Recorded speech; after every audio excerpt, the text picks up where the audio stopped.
maɗa fedde heblo sukaɓe africa weltare tv weltare tv takkusana yoni to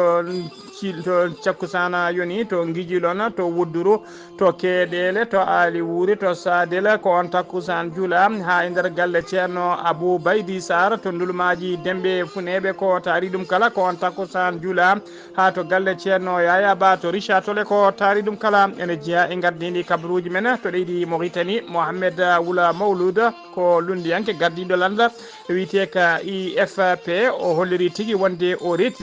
rettiri plainte makko mo watno faade e birana dawul abeydi to leydi sénégal ousmane sonko hoorejo jagoɗɗe leydi ndi o holliri tigui dow yamirore hoorejo leydi ndi hono basirou diomaye faye ɓe mbaɗi interdit kala ko fate machine aji taw ko ñamoji courant bonnoji temps e yoga e bureau ji e gollorɗe laamu ko wayno machine aji café ko wayno micro onde e frigo ji tokosi tawateɗi e kala saaha e nder bureau ji ɗum koko waɗete interdit e nder leydi he kala to leydi mali colonel azimi koyta e setimoma timmuɗo ɓe ummima aseta hanki o bamako ɓe jaabini toon to leydi chine no yiɓi toon ko tawtorede 9 sommet moɓe mbiyata sino afrique kedde afrique ma en ketto roɓiɗo musidɗo men alassana oumar mbocca gorko mo sara ndogu habaruji men jolam jaɓeri jeeyaten ko ha to leydi israel to leydi russie to leydi france bisimilla mone ketki hotodirte joni joni piren pacciren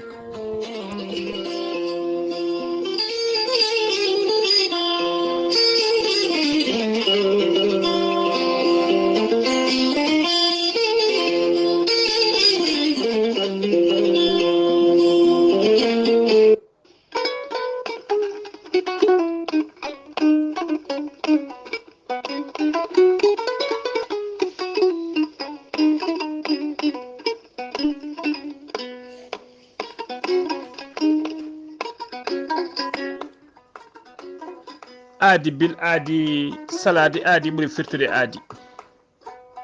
ceerno djiby siwi ko firtata aadi mo aadodiri e jangde weltare ɓiɓɓe fulɓe andu diine maɗa hettiyankoɓe mum ceerno djiby si ko gando bindi laaɓaɗo leɗɗe jaadino ɓalwal e danawal kala ceerno djiby si ko laaɓɗo reedu ko malaɗo wune omo safar raffiji kewɗi ɗi jiida cirol ko wayno kista fibrom dogam site rewɓe ɗon koɓe sowade rewɓe dartoraɓe kala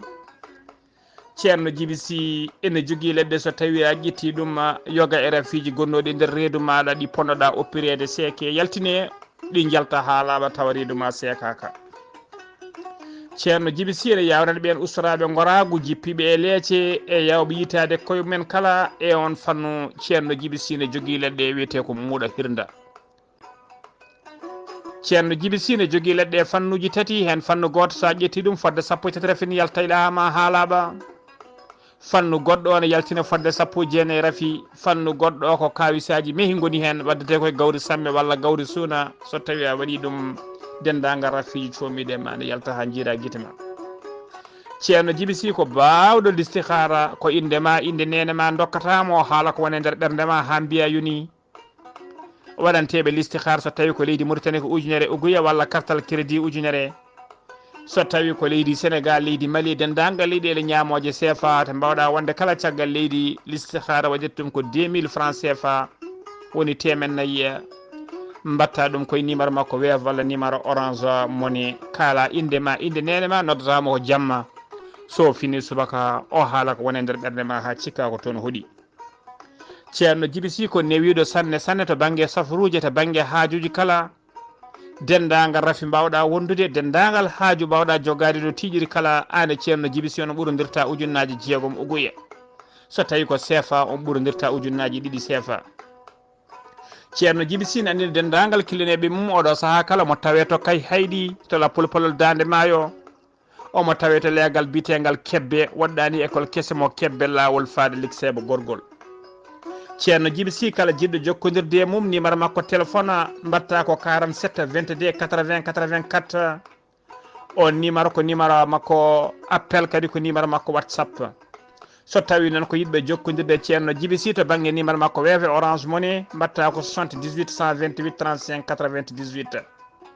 ceerno Djiby Sy ne andini dendagal kiline mum tawateɓe Nouakchott yo andu basone golla hano hannirta ni ne tawi ɗon miñi ko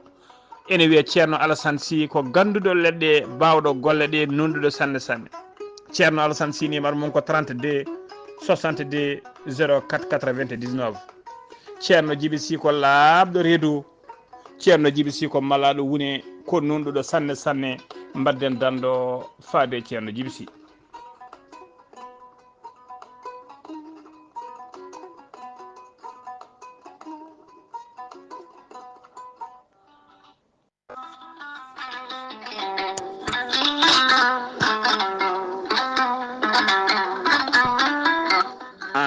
neɗɗo jambittowo ɓandu musoru ɓandu wuloru ɓandu jaadoru neɗɗo toƴiɗo mo ƴiƴam dogata e ɓandu muma joguiɗo AVC jogui cardiaque jokkodire gorel te joni joni mbiya alhamdulillah gorel te ko haako moƴƴo iwru koto kordinoro ari ko wallude e safrude ha moñi kala yiito hen hoore muɗuma a neɗɗo toƴiɗo yahata juma yahata jema ɓandu musoru koyɗe musoje keceje musoje joguiɗo AVC jogui cardiaque yogay ñabbuji goɗɗi kala sa jokkodire gorel te joni joni jiitoɗa hen hoore maɗa gorel te ko haako moƴƴo iwru koto kordinoro ala rewam ala effet a yittat ko jamireɗa mbaɗa hen aɗa yara aɗa yiito cellal ɓandu maɗa sa yiɗi jokkodirde e gorel te jahata koto site mabɓe internet a mbaɗa www.gorelt.com ma janggan hoore maɗa kala ko gorel te safrata kala so tawi ko tongoɗe gorel te jiɗɗa hebde gonɗa koto leydi Mali Bamako jokkodirta koye Amadou Tidiane Keneme o tawete koto Badala Bogo mbatta ko 00 223 78 11 09 39 walla so tawi gonɗa koto ñorodi Sahela jokkodirta koye Dawouda Sare mbatta ko 00 223 72 68 11 54 so tawi gonɗa koto Dakar to an jokkodirta koye Baba Seka mbatta ko 77 882 71 02 so tawi noon gonɗa koto Zambi jokkodirta koye Abdoussalam Ba to Kittoya mbatta ko 00 260 07 62 00 93 83 so tawi gonɗa koto leydi France jokkodirta koye Haruna Ngayda mbatta ko 06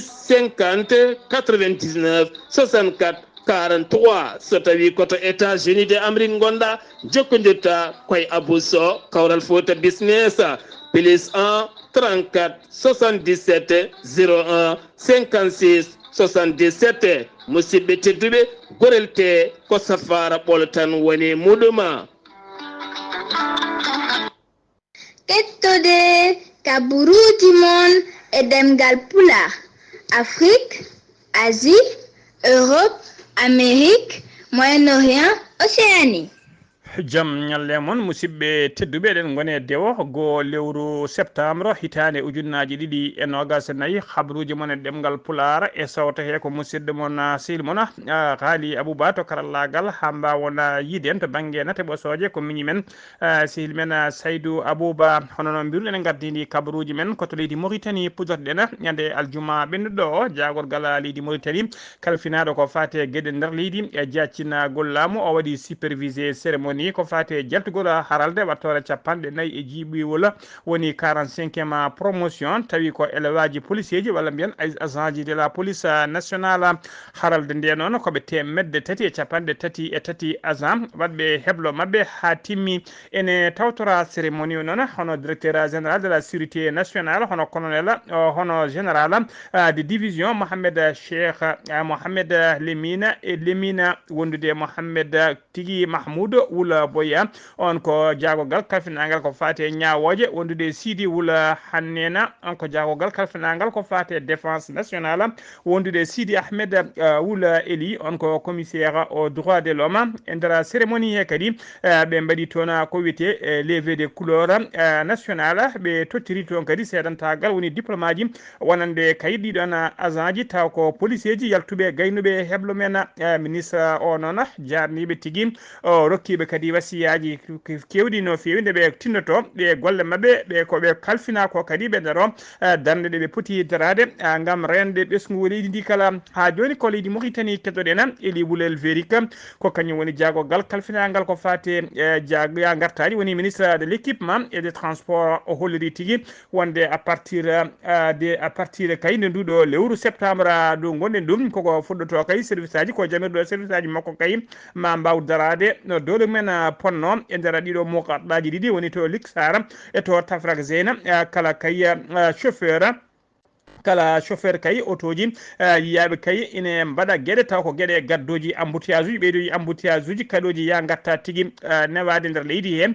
ko wayno kay guilay daratoɓe dow booli no belda foof walla tigui dartotoɓe kala saaha ne ƴetta kilineɓe walla waɗoɓe manœuvre aji ene mbahlita otoji men e dow nokkuji ɗi potani wahlitede ɗo fotani turdude ɗum noon kala ɗen gueɗe kala nanguiraɗe ɗum o holliri wonde kay koko ndewnete lawol hano hannirtini o yetti noon service aji darinoɗi kay ko adi komo ara e oɗon poste saabu o holliri e nder lebbi nayyi ɓennuɗi golle paydini no fewi gollama e fannu kay haɓade embouteillage uji e nder leydi he tawa kadi ko commission ngaji miste kañumen mbanno ɗeɗon golle paydinɗe no fewi o holliri noon woni yidde mabɓe fandare mabɓe ko haɓede dendagal embouteillage uji e nder leydi he o holliri noon caggal ɗiɗon mokarɗaji ɗiɗi o joofi woni Liksar e Tafrak Zeyna so tawi kay toon gasi saframa ha selli ma service aji jippo e nder dendagal mokarɗaji tawateɗi e nder woni dendagal leeɗe e nder Nouakchott kala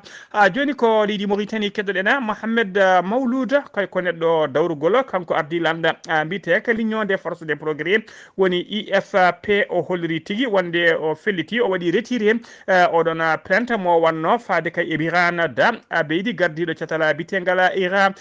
IFP noon holliri wonde hooreje mum waɗi retiré plainte o kay hano hannirtini o itti ɗum to justice jayde nde noon holliri kay wonde ko Birane Da Wul Abeydi kañum yaɓɓi koyɗe mum ari ha toon to siège IFP to ƴewde kay no jaam artiri e luural kay no gasiri hakkude mabɓe ha laaɓi yafnimomo kadi kanko kay Wula Mawlude caggal ɗum noon Wula Mawlude holliri hen weltare mum mawde no fewi e kay e cuusala e ngal ɗo kay neɗɗagal ngal Birane Da Wul Abeydi waɗi so arde ha toon ñagade mo yafuya ɗum noon o felliti kankone ittude dendagal oɗon plainte mo wanno kay tawa ko contre Birane Da Abeydi ha joni ko leydi Mauritanie keddoɗen Sidi Ahmed Wulbo kañum woni jagogal kalfinagal ko fati économie e finance mo leydi Mauritanie aseta hanki o ƴetti lana makko ndi o ka holto o yaɓani ko Indonésie nawimo to noon ko tawtoriyede nawimo noon ko lomtoyade toon Mohamed Cheikh Ghazouani hoorejo gendi Mauritanie ponnoɗo yaade toon kay to Indonésie tawtoriyede oɗo sommet tawi ko battowo ɗiɗaɓo woni deuxiéme édition Indonésie Africa Forum woni tigui forum mo mbiyata IAF so on sommet noon so hiɓɓi kayim ko so hiɓɓi o yaaha kadi to leydi Chine tawtoriyede forum Chine Afrique taw ko forum noon on forum kadi ɓe mbiyata ɗum ko FCSA to Indonésie noon sommet o ko ñande ɗiɗi ha ñande tati lewru septembre gonɗen ndu woni janggo e ɓawo janggo ɗum waɗata ɗum koto nokku wuuro witego Bali fodde noon enen tijja to noon fodde temedde jeetati guila e représentant ji institution ngaji wondude organisme uji e opérateur uji économique woni joom ngaaluji ene tijjatina ene tijja e oɗon deuxiéme édition ɓuura tigui ɓuura yewtude noon ko fati kay e santé woni cellal ko fati énergie e ko fati agro alimentaire somi o noon ko hakkude leydi Asie wondude leydi dongre Afrique ɓe inniti ɗum noon ko BDP ma jooma ngaaluji Indonésie noon e jooma ngaaluji Afrique naaɓe ma mbaw tigui joddade toon e wosodirde hakkillaji jidde kay ɓeydude jokkodirala moƴƴala hakkude mabɓe e Afrique ministre o noon yahani goto mo yaade Moustapha Sidi Mohamed kañum woni conseiller makko wondude Mohamed Salem Nani kañum woni directeur général des finances et des coopérations économiques et de coopération économique ko ɓeɗo tigui woni ɓe o yaadi e nguɗon jillu ha joni ko leydi Mauritanie sen wimata leydi Mauritanie koto leydi Sénégal paɗena aset hande capantati e goho aset ñande aset hanke capantati e goho lewru août hitande ujunnaje ɗiɗi e nogas nayyi ko Allah faabi suka biyeteɗo TND to legal bitengal iko tafa comitatengal e nder commune mo Pikine Est woni Pikine banggue funnangue ko baɗi ko biteɗo F ko kañum tigui yinno hirsudemo ɗum saabima noon kulol mangol e fayre mawde no fewi e nder legal he sinno kay wonano hoddiɓe jaawi e mabɓe kay wona kaɗo haala haalte e ñalawma hande o ha joni ko leydi Sénégal keɗoɗen dow yamirore hoorejo leydi Sénégal Ousmane Sonko waɗi tigui kayit woni nota circulaire hollude kay wonde kala machine aji ñamoji courant ko wayno kay frigoji ko wayno machine aji café ko wayno micro onde woni machine aji gultiteɗi ñamde ko wayno tigui rosoji courant foof noon holliri koko watte interdit e nder yoga e bureau ji e nder gollorɗe laamu leydi Sénégal foof noon ko yiya mbadi kay haɓade ko fate consommation woni duppude courant e nder yoga e gollorɗe nder leydi he noon foof noon ko yidde kay haɓade ko fate bonande ha joni ko leydi Sénégal keddona yidde e fandare ha laamu Bassirou Diomaye Faye e Ousmane Sonko ko ittude e firtude ha soro ladde kay ɗeɗo cati ɗiɗi woni catala bitegal CESE woni conseil économique social et environnemental catalago ngal wiyete ko HCCT woni au conseil des collectivités territoriales ko cate ɗiɗi noon guila nder ruma jarribo mabɓe noon ɓe poddinino ɓesgu leydi ndi kay kala nde ɓe gaari e laamu koɓe pirtoje ɗeɗon cate ha soro ladde cate ɗiɗi ɗe noon saabu kay ɓe koleri wonde ɗeɗo cate ɗiɗi noon eɗen ñaama haalis no fewi koɗe dépense uji mehi wonande leydi ndi kadi fayide majje hewani haydara aseɗa hanki noon capantati lewru goo lewru août terɗe commission taw ko commission de loi de l'Assemblée nationale ko commission noon joɗinoma batu mumen ƴewde noon noɓe liɓiri ɗeɗon cate ɗiɗi no ittira kay ha sori ladde ɓe kawri noon ɓe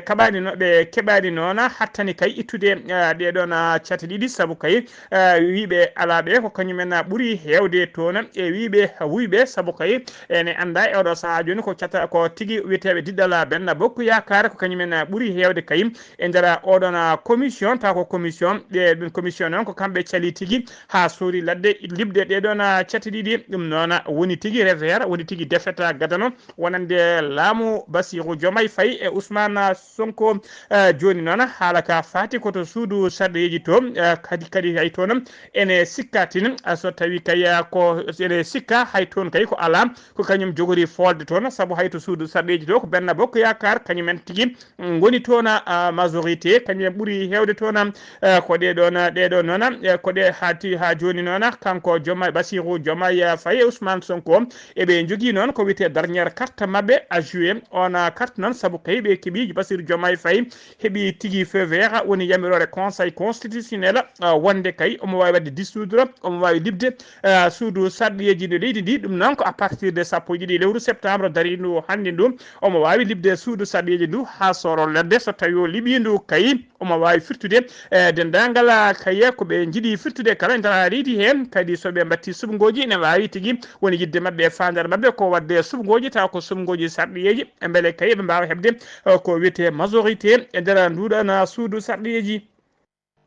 ha joni ko leydi Sénégal keɗoɗen asata hanki o yimɓe yuɓɓinama asata hanki o yuɓɓinama seppo e nder Dakar lamorgo leydi Sénégal gon seppo noon ko hollirde kay Palestine naɓe wonde ɓe gonde mumen succe mabɓe faade Palestine e hollirde kadi ɓe beltaki haydara kay e ko gueɗe kamtoriɗe ɗe leydi Israël woni wadde oɗo saaha joni to Palestine tawtorama seppo ngo noon ko ɓuuri mantinade hen ko hoore jagorɗe leydi Sénégal hono Ousmane Sonko e nder seppo ngo noon Ousmane Sonko waɗi toon discours pattam le mijuno feewi gulɗo diaw o joofima hen feɗende noon Israël e yaadiɓe mum kala wadde golle kamtoriɗe no feewi ɗe waɗata jokki wadde e nder leydi Palestine Ousmane Sonko noon holliri tigui wonde leyɗe araba ina jogui tigui doole e hattane wawde faabade kay e falade gueɗe kamtoriɗe batteɗe e Palestine kono ɓe mbaɗani ɗum ɓe o holliri kay wonde kay no dari no yimɓe kay taw ko ɓeena e wiyeteɓe tigui ɗoftuɓe leydi Israël woni tigui les alliés de Israël darde mumen darinde kay so tawi ɓen alliés de leyɗele arabe ɓe darinoma ɗoftude Palestine ɗeɗon gueɗe latota ko nder leydi he o joofaki noon hay inde leydi gotiri o haalani kono noon o ñiñi ɗen leyɗe wiyetede ko puissance wonande leyɗe araba ɗum noon haƴam hakkillaji en kala nanggui kay wonde o joofi ko leydi Qatar wondude leydi Arabie Saoudite saabu o haalani hayɗen hayso haala liptani ɗen leydi saabu o holliri ɗeɗo haalisaji ɗi Qatar wanno gam yuɓɓinde coupe du monde 2022 e ɗiɗo haalisaji ɗi leydi Arabie Saoudite woni e duppude oɗo saaha joni gam yuɓɓinde kay ko fati tigui e coupe du monde 2034 ɗeɗo haalisaji kala e ɗeɗo doole ɗeɓe jogui soɓe mbaɗi ɗum Palestine jogota ko caɗele jogui hande ɗe o holliri noon wonde kay laamu Bassirou Diomaye Faye noon laamu Sénégal e gardugol Bassirou Diomaye Faye ɓe jogorani kay ɗaccude leydi Palestine koɓe mbawi kala darde mabɓe ballal mabɓe no wawi fodde kala maɓe mbat kay so haalde hay sinno ko haalde ha aduna foof nana wonde kay ɓe jaadani e ko Israël o waɗata ko e hollirde kadi wonde eɓe gonani Palestine ha joni ko leydi Sénégal keddoɗen jen ha to Wuro Sogi noon koko habni waɗi toon to Wuro Sogi to legal bitegal moderne 3 ko suka debbo goto handicapé physique e mental kala woni handicapé e kala fannuji to banggue terɗe e to banggue hakkille mum kala ko kañum de saabu kay ko mumo kanko suka debbo o ko mumo ko paho ko boofo o wawa joɗade o wawa darade kadi omo wondi e rafi hakkille ko on suka debbo de tawi kadi ko suka tokoso ko kañum tigui waɗa toon reedu o jibini ɓinguela dewela ko Allah tan noon andi ha oɗo saaha joni ko Allah tan andi wondude e baɗɗo ngal ɗon gal kañumen tan gandi hol bamum guel ɗon bébéyela Mariam Sy kañum woni nene mum oɗon suka debbo handicapé jibindo o holliri tigui ɗum ɗo de woniniɓe nganu mawɗo e mette mawɗe no feewi o wi noon o ronki tigui andude hol kayno gorko tawi kadi ko biyowo hoore mum ko joom hakkille biyowo ko julɗo holno jimirta kay e tagore Allah wandi ni jogo kay hakkille yidde fijjude mum ha wadde ɗum reedu ɗum noon ko hunde hamtorinde no feewi saabu kay o holliri oɗo debbo handicapé physique e mental kala o biyeteɗo Binta ko kañum tigui woni waɗaɗo ɗeɗon gueɗe kamtorinde feewi yummiraɗo o noon wi ko caggal kayde teski waɗi saaha kay kala de suka debbo rokka bottari walla hirande so ñaami o tuuta ko ɗon tigui o haalani joom galle makko ɓe pellitinawde suka debbo o to safroɓe ɓen kolkisimo o waɗa hay échographie ko nden tigui tawa wonde ko cowiɗo tawi kadi o heeɓino lebbi 5 lebbi 4 fawti hen ko nden tigui o wawi heɓtade guel ɗon ɓinguel dewel ko ñande alkamisa ɓennuɗo wonno tigui inde guel ɗon ɓinguel jinnaɗo o noon erima laamu ngu nde waɗat tigui enquête mum jaaƴo no fewi beelen ande kay hol baɗɗo ngalɗo baɗal ɗeɗo gueɗe kamtorine no fewi beele bamum guel ɗo cukalel ene wawa andede kadi o holliri kanko yummiraɗo o waɗi erago faade kay e kala joom ngaluji e kala kay jullo mo Allah surani seyɗane e ballal kay sababu fabuɗi guel ɗo bébéyel saabu kay ko bébéyel ponguel sodanede kosam pongel sodanede couche uji pongel e kala saaha kadi waɗanede wala safruji e kadi oɗo yummiraɗo handicapé ene foti tigui hebde safruji mum hano hannitani wulago makko ngo noon ne wayno tigui nani tigui naati e nofuru laamu saabu kay procureur ƴetti tigui procureur wawi tigui ƴettude dossier o namdima tigui nde enquête o waɗete hen beele kayne ande hol baɗɗo ngal ɗon baɗal ha joni habruji men demgal Pulaar sen nummima to leydi Sénégal toon to Wourossogui kutogi paren ko to leydi Mali kono nela Azimi Koita kanyu woni horejo transition laamu leydi Mali e délégation mum timmudo aseda hanki cabantati go lewru uta be umima tona to Bamako lamorgo leydi ni be nyaabani ko wuro witengo Beijing ene tawe to leydi China naybe to non ko tawtoriyede some batto jene bi wala some novema some ta ko from si la coopération woni jokkondiral hakkunde sino Africa hakkunde Chine e leyde Africa some onon ko nyande nayi e nyande jeegom lewru septembre ndu gonde ndu tawtorede noon tawtorede Mali noon oɗo somme ma ɓeydu jokkodirala moƴƴal hakkude leydi Mali e Chine tawi kadi koye mbadi sécuritaire e mbadi sanitaire e mbadi économie e fannu structure aji ha e kala éducation kala e nder jillu ngu noon kadi ma laamu leydi Mali ma fedde kaye ma leydi laamu maydi leydi Mali kay ma waw tigi jog finalisé toon woni gaynude toon projet ji kewɗi taw ko eɓɓoje gonnoɗe hakkude leydi ɗe ɗiɗi kanko hoorejo leydi ndi noon o yahani goto mo yaadi e délégation timmuɗo ha joni ko leydi Mali keddoɗen tekkere ene surka oɗo saaha kala hakkude leydi Mali e leydi Algérie laamu leydi Algérie hollirino wonde kay koninkoɓe leydi Mali e bombardement mabɓe sakketa moɓe mbaɗi e nder kerol sara kerol hakkude mabɓe e to banggue rewo leydi ndi on bombardement noon moɓe cakkitiɗo wadde o holɓe kolliri wonde tigui ambassadeur leydi Algérie holliri tigui wonde ɓe mbari ko civil aji meyi woni ɓe mbari toon ɓe kolliri noon fodde o holliri fodde civil aji woni jambureɓe nogas kene ɓuura mbasi toon pittali men e oɗon bombardement joɗiniɗo leydi Mali noon to Nations Unies woni ambassadeur représentant Mali aux Nations Unies o yeddi ɗum ha suuri ladde o wi tigui wonde oɗo kabaru ko kabaru mo wodani ko fenade woɗere coyi o wi tigui wonde ambassadeur Algérie o yiɗi tigui ko wadde ko wiyete propagande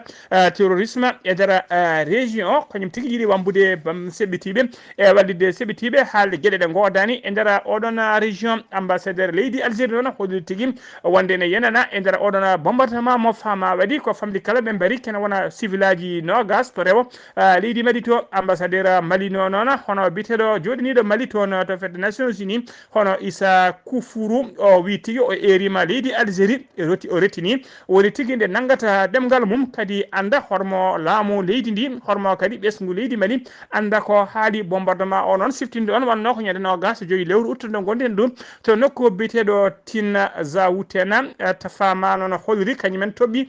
ko seɓɓitiɓe joguitiɓe ha joni habaruji men e nder leydi Mali keddoɗen ha joni accident musɗo waɗino to nder cercle de Fana ɗum wonno ko ñande alkamisa nogas jeenayyi lewru utta gonɗen ndu sanga 6 heures subaka woni sanga juulal salatu accident o waɗi koto wuuro witengo Fugani ene tawe nder commune rural mo Binko e nder e dow route nationale numéro 6 ene tawe nder cercle mo Fana ko car taw ko car transport société transport biyteɗo visa transport ko kañum tigui dogannoɗo dogdu fakkinde no fewi kañum kadi doganno woni liaison waɗanno liaison hakkude Fana e Bamako ko kañum tigui sokkodiri e camion remorque bilan provisoire mo kemɗoɗen accident o noon ko sappo e nayo neɗɗo wasi hen fittandu mum nogas jeenayyi woɗɓe mbarmi hen tawi hen jeenayyi e nder barmuɓe ne tampuno sanne matériel kewɗo boni hen ka auto ji ɗiɗɗi kala kadi boni hen no fewi ko koninkoɓe faabuɗon woni protection civile kañumen tigui garan ɗon dendagal barmuɓe kala ɓe nawi ɗumen to suudu safri tawteno toon to fama enquête udditama hen ha joni habaruji men ɗemgal Pulaar seno mima to leydi Mali habaruji men dongre Afrique ruɓiɗo Alassane Oumar Mbodjo Alassane Oumar Mbodjo gorko mo Sara Ndogo kettuɗen Alassane Oumar Mbodjo a salminama juuram en calmitima Ghali Abouba en calmini dendagal hettiyankoɓe Ayaɓo TV habaruji men e dongre Afrique e ñalawma hande o pulɗuɗo ko leydi Mali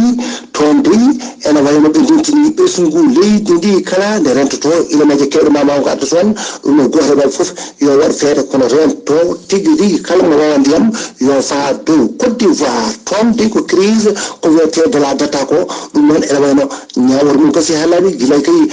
avril ujunnaje ɗiɗi nogas e tati aɓe jiiɗo haala mawka fatude e oɗon taw kadi ko wiyete ono data ko fa feere ɓeydugol piruji ɗin connexion internet mabɓe e woɗo saaha noon ene wawi nde ɓe ƴetti hono pellital e wawde wiide kay koɓe ƴettuno kay e wiide wonde aɓe guddu ɗum ko ɓe guddiri ɗum ha laaɓi e joni dey atti ɗo wonno ɗo mate kay prix o ma ɓeydo walla ala ɗum ɗon kay ɓe gartinama kam ko tawde ko data maɓɓe Soudan toon dey fodde 130 ujunere Soudanajo ene jogui kay taw kadi ko caɗele taw ko tuɓoji e wameji garɗi toon ɗi hani to diwanuji banggue rewo e ɓaƴango funnague leydi ndi ko wonande e wuuro nawdutinde hono Tokar e nder état de la mer rouge kañum dey e banggue taw ko rewo ɓaƴango banggue funnague ɗum ɗon hani pont mabɓe wawi hono perguitade hen taw ɗum ɗo foof saaɓi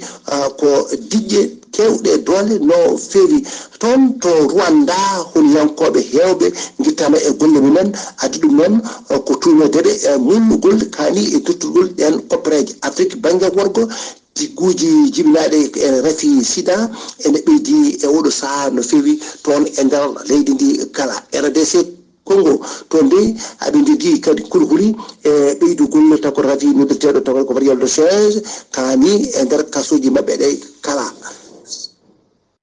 Ghali Abouba ko ɗum leydi tonguɗen habaruji men e dongre Afrique e ñalawma hande o taw wonno koye dande musidɗo moon Alassane Oumar Mbodj gorko mo saldogo ngam weltare Ayawo TV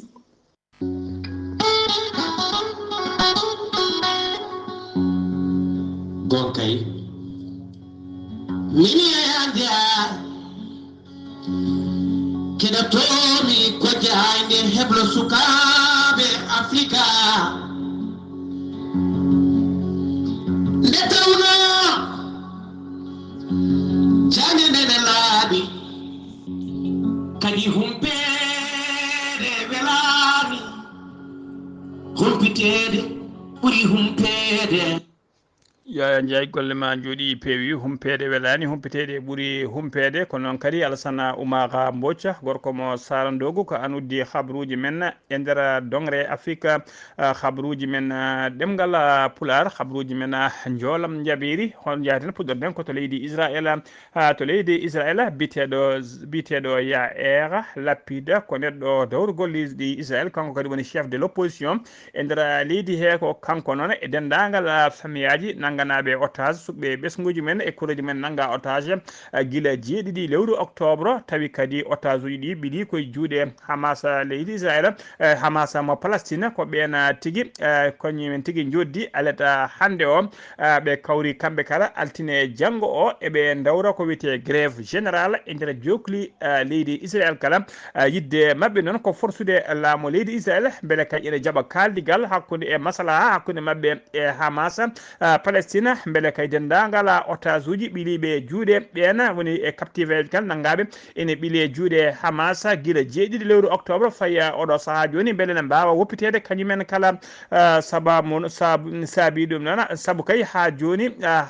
ɓe kolliri temedde otage uji kewɗi temedde kewɗe otage uji nana ɓiili e juuɗe Hamas aleda hande o kadi laamu leydi Israël ɓe jiiti goskiji jeegom taw ko otage naɓe nanganoɓe ɓene mbasi pittali men ɓe tawiɓe noon ko nder tinel goto to Palestine jiitugol ɗiɗo goskiji noon taw ko otage uji yitaɓe ene maayi ɗum kadi saabima ɓeydi mette mawɓe ɓeydi medde mawɗe no feewi e nder leydi he Ben Yamina Netanyahu kañum ardi leydi ndi woni premier ministre leydi Israël o holliri tigui mo waɗa règlement de compte faade Hamas en woni kay mo waɗ joftigu wonde kadi mo waɗ gueɗe kamtoriɗe no feewi faade Hamas o haali ɗo kongude noon ko caggal kay ɗe koninkoɓe makko jiiti ɓeɗo jeegomo taw ko otage uji en wasɓe pittali men koninkoɓe faabu noon Israël ɓe kolliri tigui kamɓene yimɓe tato Israël naaɓe mbarama e attaque armé toon to Palestine e ɓe mbaɗi noon Palestinaɓe mbaɗi mabɓe to Cisjordanie occupé hen ɗiɗo ko worɓe wondude debbo goto ɗum waɗi ko alada hande o premier lewru septembre toon to sitta to banggue sida woni tigui to banggue worgo Cisjordanie occupé koto leydi Russie paɗena ministre de la défense leydi Russie o holliri tigui wonde ɓe liiɓi 150 e drone leydi Ukraine e ɗum noon ɓe ɓe liɓi ɗuma dronaji Ukraine ɓe liɓiɗi ko nder sappo joyi région tawateɗi e nder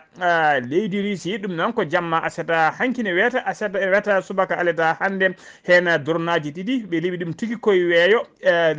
weeyo Moscou lamorgo leydi ndi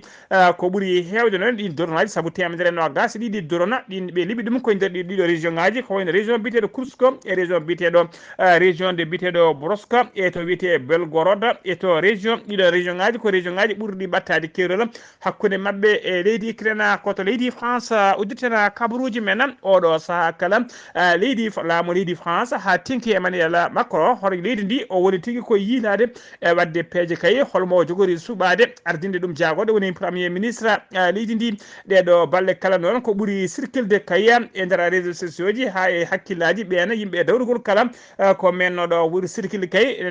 ɗamini waɗede hoore jagorde kay ko mennoɗo wonde hoore jagorde meɗino kadi wonde jagogal kafinagal ko fate gueɗe nder leydi e saaha laamu François Hollande o noon ko ex socialiste omo wiye Bernard Cazeneuve noon ene yakora tan ene ɗamina ko kanko kay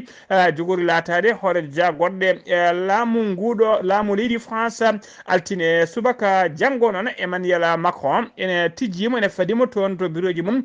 to Champs-Élysées ene ko wawi wonde hen kala humpata no pulara heewide ni ko woni laala daɗani juuɗe musidɓe tedduɓe gasi ha laaɓi ceer ko ɗum ɗo wonno ko min tongan noon habaruji mon e ɗemgal pulara e sawta he ko musidɗo moon sehil moon Haali Abouba to karallagal ha mbawon yiide en to banggue nate ɓosoje ko miñi men sehil men Saydou Abouba so tawi ko roɓiɗo akkedde roɓini kabaruji men e nder Afrique ko Alassane Oumara Mbocc ñalawma janggo so ala ko faali ma en ketto musidɗo men sehil men ceerno men Sablay Sarr kettimalaki jaam yo jaam Allah jogomi jogo on.